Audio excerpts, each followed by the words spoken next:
Bugun 10-mart holatiga ko'ra Turkiya va Eron o'rtasidagi munosabatlar hamda mintaqaviy vaziyat ancha keskinlashgan. Allah'ın izniyle Türkiye'ye hiçbir zarar veremez. Çünkü Türkiye artık eski Türkiye değildir. Herkes hesabını, kitabını buna göre yapmalıdır. So'nggi 24 soat ichida yuz bergan asosiy voqealarning qisqacha mazmuni quyidagicha.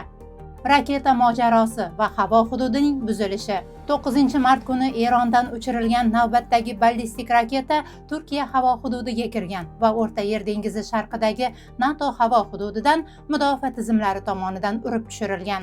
Bu so'nggi 5 kun ichida sodir bo'lgan ikkinchi shunday holatdir.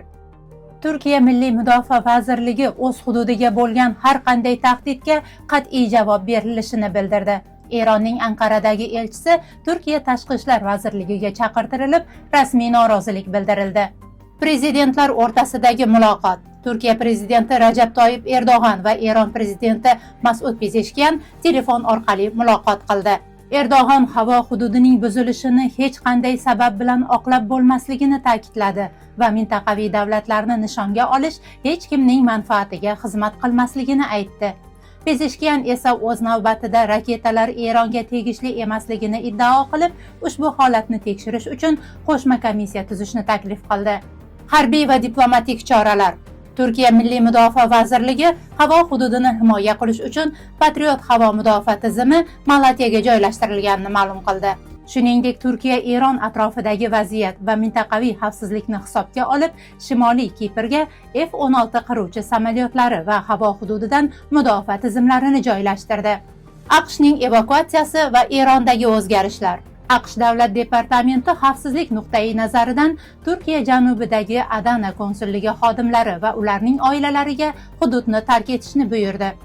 Xabarlarga ko'ra, Eronda Oyatulloh Ali Xameniy vafot etganidan so'ng uning o'g'li Mujtaba Xameniy yangi oliy rahbar sifatida tanlangan.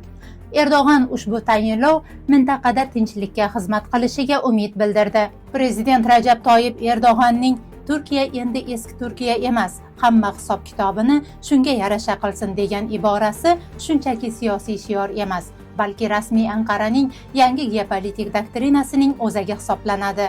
Bu bayonot Turkiyaning qizil chiziqlari borligi va kim bo'lishidan qat'iy nazar, bu chiziqlarni buzganlar Turkiyaning harbiy, diplomatik, iqtisodiy javobiga tayyor turishi kerakligi haqidagi rasmiy ogohlantirishdir.